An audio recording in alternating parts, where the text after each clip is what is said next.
The other type of recommender systems that we are going to study today is called collaborative recommender systems or collaborative filtering based recommender systems. इस तरह के recommender systems में हमें items की जो properties हैं और उनकी जो वैल्यूज़ हैं उसमें इंटरेस्ट नहीं होता. इनफैक्ट हम एज अ होल आइटम की सारी जो प्रॉपर्टीज़ है उसको लूज़ कर देते हैं या उसको रिटेन रखने में इंटरेस्टेड नहीं होते और सिर्फ इसी में इंटरेस्टेड हैं कि इसको लोगों ने कैसे फीडबैक दिया हुआ है. हम ये नहीं देखते कि ये जो आइटम है इसका जनरा कौन सा है, इसकी प्राइस क्या है, ईयर क्या है. हम उसकी सारी जो इंडिविजुअल प्रॉपर्टीज़ हैं उस आइटम्स की वो लूज़ कर देते हैं और हमारा मेन ऑब्जेक्टिव ये है कि लोगों ने इस आइटम को क्या फीडबैक दी है.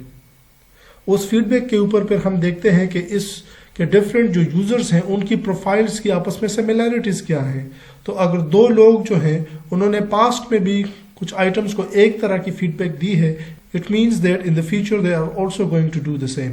तो उसमें से अगर यूज़र ए ने एक प्रोडक्ट को एक्सपीरियंस नहीं किया एंड बी ने एक्सपीरियंस किया हुआ है, उसको अच्छा रेट किया है और ए और बी की फीडबैक मुख्तलिफ दूसरे प्रोडक्ट्स के लिए काफ़ी मैच करती है, सो हम सेम प्रोडक्ट जो है वो यूज़र ए को भी रिकमेंड करेंगे.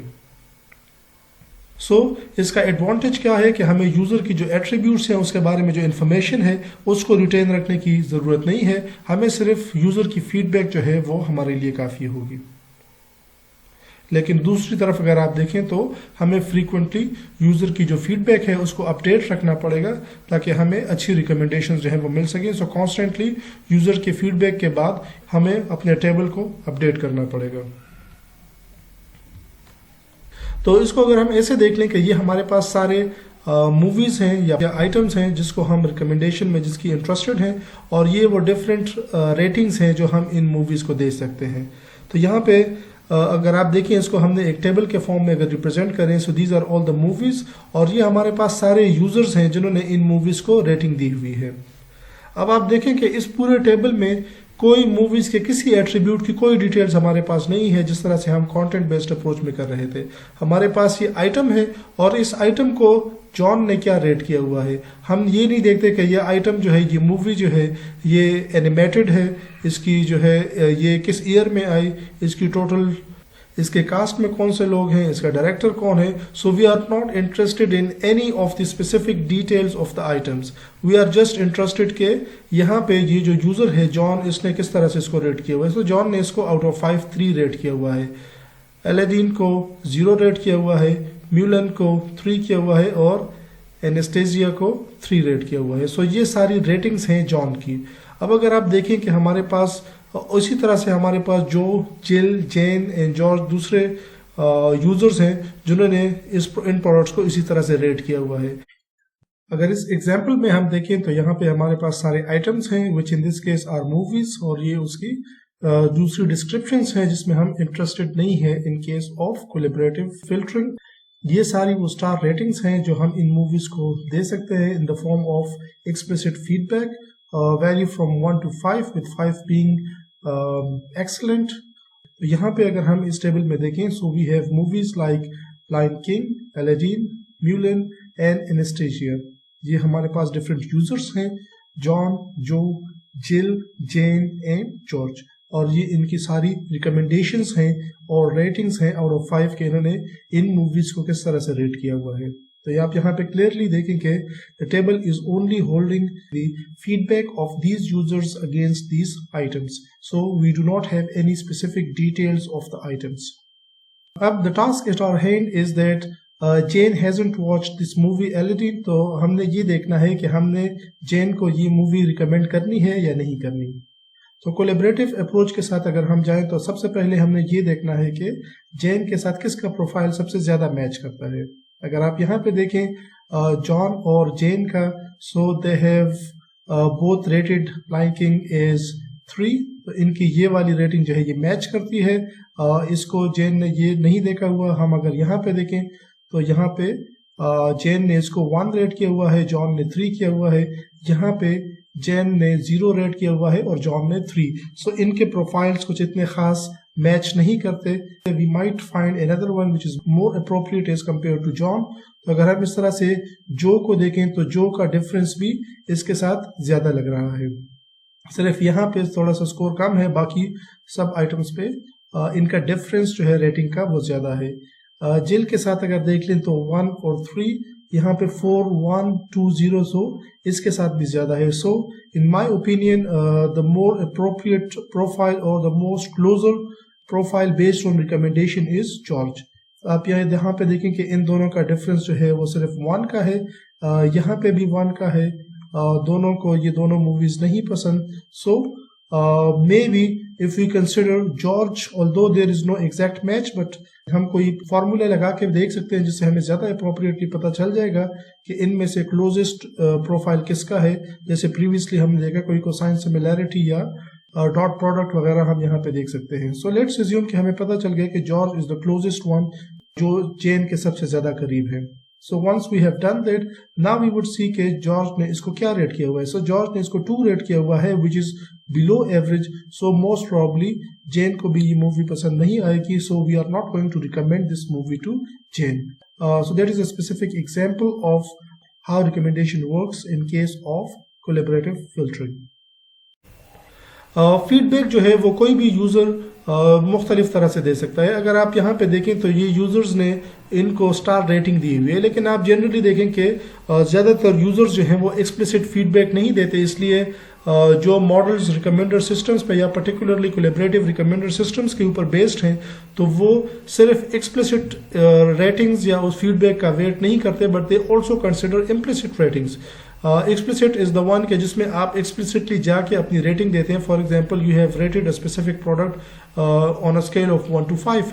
इम्प्लिसिट रेटिंग क्या है कि अगर कोई वेब पेज है तो उसके ऊपर आपने कितना टाइम गुजारा, अगर कोई वीडियो है तो उसको आपने शुरू से एंड तक देखा या फॉरवर्ड करके देखा, तो आपने उस वीडियो से नेक्स्ट वीडियो पे आप कितनी जल्दी चले गए। So these are all the implicit feedbacks और ratings that you are giving on that specific item. आप एक्सप्लिसिटली उसके ऊपर अपनी लाइकिंग डिसलाइकिंग नहीं बताते, लेकिन अगर आपने एक वीडियो पूरी देखी है, अगर आपने एक वेब पेज पे ज़्यादा टाइम गुजारा है, सो ये भी एक तरह की फीडबैक है जिसको रिकमेंडेशन के पर्पज़ के लिए यूज़ किया जाता है कि आपका इंटरेस्ट उस आइटम के अंदर कितना ज़्यादा था। हमारे पास कोलैबोरेटिव बेस्ड रिकमेंडर सिस्टम में आगे 2 तरह के अप्रोचेस हैं, एक मेमोरी बेस्ड है और एक मॉडल बेस्ड है। मेमोरी बेस्ड में जैसे अभी हमने बात की कि हम सारे यूज़र्स की सारी फीडबैक्स जो हैं वो अपने पास रिटेन रखते हैं। फिर यूज़र का जो सिमिलर दूसरा यूज़र है, फिर यूज़र ए के लिए अगर हमने प्रोडक्ट्स रिकमेंड करने हैं तो हम उसका करीब तर जो यूज़र है उसको आइडेंटिफाई करते हैं और उनके बीच में और फिर देखते हैं कि वो कौन से आइटम्स हैं जो बी ने हाई रेट किए हुए हैं और ए ने हाई रेट नहीं किए हुए हैं। जो दूसरी तरह की अप्रोच है दैट इज़ मॉडल बेस्ड, जिसमें हम कोई मशीन लर्निंग अप्रोच यूज़ करते हैं और ये जो हमारे पास सारे यूज़र्स की जो फीडबैक है इसके ऊपर हम एक मॉडल को ट्रेन करते हैं और फिर वो ट्रेंड मॉडल हमें बताता है कि एक यूज़र जो है वो किसी स्पेसिफिक प्रोडक्ट को क्या रेटिंग देगा। सो इस तरह से हम एक मॉडल को ट्रेन करते हैं कि वो एक यूज़र की जो बिहेवियर है उसको लर्न कर ले और फिर उसके मुताबिक जो है वो खुद से एज्यूम करें कि ये यूज़र जो है वो डिफरेंट आइटम्स को कैसे रेट करेगा और जिनको वो हाइट रेट करेगा। Based on this trend model हम उन आइटम्स को रिकमेंड करेंगे उस स्पेसिफिक यूज़र को। मेमोरी बेस्ड को अगर हम विजुअलाइज करना चाहें तो हमारे पास यहाँ पे कॉलम्स में सारे आइटम्स हैं और रोज में हमारे पास यूज़र्स हैं। यहाँ पे आप देखें कि यूज़र 1 जो है उसने आइटम 1 को 1 रेट किया हुआ है।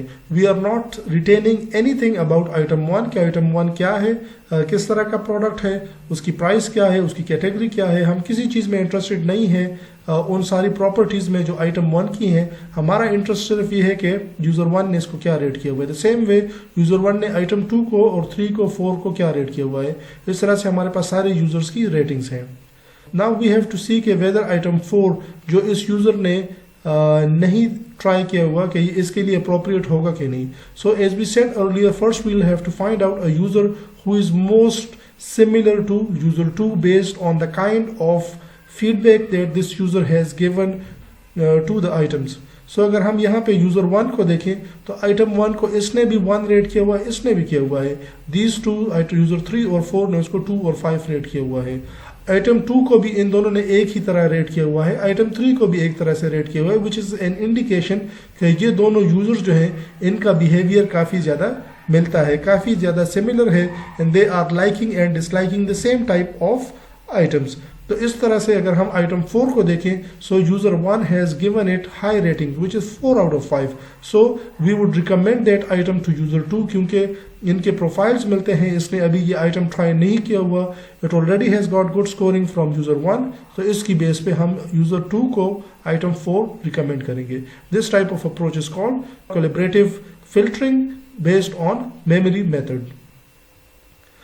इसको हम दूसरी तरह से भी कर सकते हैं, which is item based collaborative filtering, जिसमें हम आइटम बेस्ड पैटर्न्स भी देख सकते हैं कि इन सारे यूजर्स ने अपनी फीडबैक जो है वो आइटम 3 से आइटम 4 पे किस तरह से गए हैं। तो अगर आप यूजर 1 को देखें तो ये इसने 4 इसको रेट किया हुआ है और वो 4 से 4 पे चला गया है, ये 2 से 2 पे चला गया है, और इसकी फीडबैक जो है आइटम 3 के लिए 3 थी तो वो 3 से 3 पे रहा है। सो इसका मतलब ये है कि जो आइटम 3 को पसंद कर रहे थे वो उन्होंने 4 को भी पसंद किया है, और जो आइटम 3 को पसंद नहीं कर रहे थे उन्होंने 4 को भी पसंद नहीं किया। So what ever people have rated item 3, वो उन्होंने अपनी रेटिंग्स को परसिस्ट किया है, उसी को रिटेन रखा है आइटम 4 के लिए भी। सो इससे चांसेस ज़्यादा है कि चूंकि यूज़र 2 ने आइटम 3 को 4 रेटिंग दी हुई है, तो मोस्ट प्रॉब्ली ये इसको भी 4 देगा based on the pattern that we are seeing. तो हम इस पर्टिकुलर अप्रोच के साथ भी अगर हम जाएं, still we would be recommending this item to user 2, क्योंकि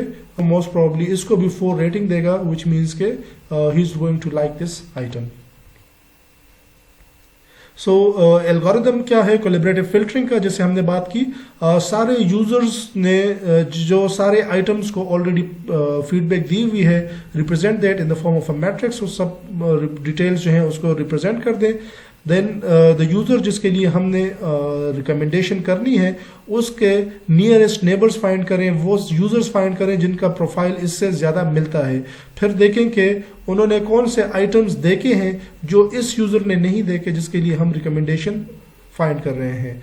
and then make a list of all those जिनको उस दूसरे सिमिलर यूजर्स ने हाई रेट किया हुआ है, and we are going to make those recommendations for the specific user जिसके लिए हम देख रहे हैं। सो that's how we make use of the feedback of other users who are similar in their nature or their interest to a specific user. Again, to find similarity between the profiles of two users, हम again कोई इसी तरह की cosine similarity जैसे हमने previously content based recommender system में भी देखा, वो हम use कर सकते हैं। हम Pearson correlation coefficient find कर सकते हैं, that is going to give us again the similarity कि user U और user V जो है वो आपस में कितने similar हैं। So इस केस में हम क्या करेंगे, अगर हमने user U के लिए recommendation करनी है, so हम U को constant रखेंगे और हमारे पास V जो है that is going to be from 1 to all the users that we have excluding U। तो हम सबके साथ सिमिलैरिटी देखेंगे, और अगर हमने एक यूजर चाहिए जो सबसे ज्यादा इसके साथ रिलेटेड होगा, उसकी रिकमेंडेशंस को हम ट्रस्ट करेंगे for the item that user U has not tried yet. तो इस तरह से हम उसको टॉप R आइटम जो है वो आइडेंटिफाई करेंगे और वो यूजर U को रिकमेंड करेंगे। एक डिसएडवांटेज जो कोलैबोरेटिव फिल्टरिंग के लिए है वो ये है कि हम सिर्फ यूज़र की फीडबैक पे सारा हमारा मैकेनिज्म बेस्ड है। इस वजह से यूज़र की फीडबैक जो है उसकी फ्रेशनेस और उसकी जो इन टाइम अपडेशन है वो हमारे लिए काफ़ी ज़्यादा इम्पॉर्टेंट बन जाती है। तो जैसे ही एक यूज़र ने एक आइटम के ऊपर अपनी फीडबैक दी, हमारा सारा जो डेटा है उसको अपडेट होना पड़ेगा। और अगर आप देखें तो ये काम काफ़ी फ्रीक्वेंटली हो रहा होता है, because big companies have millions of users around the world, तो वो कॉन्स्टेंटली अपनी फीडबैक दे रहे होते हैं, और हमें इस इंफॉर्मेशन को इतना फ्रीक्वेंटली अपडेट करना पड़ेगा कि that may not be feasible. अगर हम दूसरी तरफ देखें आइटम बेस्ड अप्रोच के साथ, तो जैसे ही एक नया आइटम आया और उसकी एट्रीब्यूट्स की वैल्यूज हमारे सिस्टम में ऐड हो गई, तो उसके बाद हमें कुछ एक्स्ट्रा करने की जरूरत नहीं है, and we are going to use just that information to make recommendations. तो ये थोड़ा सा इसका डिसएडवांटेज है कि हमें कॉन्स्टेंटली जैसे ही यूजर की फीडबैक आती है हमें अपने डेटा को अपडेट करना पड़ेगा। सो ये थे वो बेसिक अप्रोचेस जिसकी हमने बात की, कंटेंट बेस्ड रिकमेंडर सिस्टम्स और कोलैबोरेटिव रिकमेंडर सिस्टम्स। इसके अलावा काफ़ी लेटेस्ट हमारे पास और अप्रोचेस हैं जो फ्रीक्वेंटली यूज़ होते हैं रिकमेंडेशंस के लिए। For example hybrid recommender systems जो हैं, they take some part of content based recommender system, some part of collaborative recommender systems. उनके जो पॉजिटिव्स हैं उनको कंबाइन करके हमारे पास कॉन्टेक्स्ट बेस्ड रिकमेंडर सिस्टम भी हैं जो किसी पर्टिकुलर कॉन्टेक्स्ट के लिए स्पेसिफिक रिकमेंडेशंस करेंगे और जैसे ही वो कॉन्टेक्स्ट बदलेगा तो उनकी रिकमेंडेशंस भी चेंज हो जाएंगी। फॉर एग्जांपल एक ही मॉडल जो है वो एक ही यूज़र के लिए दिन को कुछ और रिकमेंड करेगा, रात को रीडिंग के लिए कुछ और रिकमेंड करेगा, वीक डेज में कुछ और रिकमेंड करेगा, वीकेंड पे कुछ और रिकमेंड करेगा। तो वो सिर्फ आपकी प्रेफरेंसेस नहीं रखता, सिर्फ आइटम्स के बारे में इंफॉर्मेशन नहीं रखता, बल्कि वो आपके कॉन्टेक्स्ट के बारे में इंफॉर्मेशन भी रिटेन रखता है कि ये यूज़र वीकडेज में क्या रीड करता है, वीकेंड पे क्या रीड करता है, और आपकी जो रिकमेंडेशंस होंगी वो उसको अलग अलग मेंटेन रखता है और दोनों को मिक्स नहीं करने देता। And it's going to recommend different set of books to you on weekdays and on weekends. तो ये थी दो basic type of recommender systems. Next video में जो चैलेंजेस रिकमेंडर सिस्टम्स फेस करते हैं उनके बारे में बात करेंगे।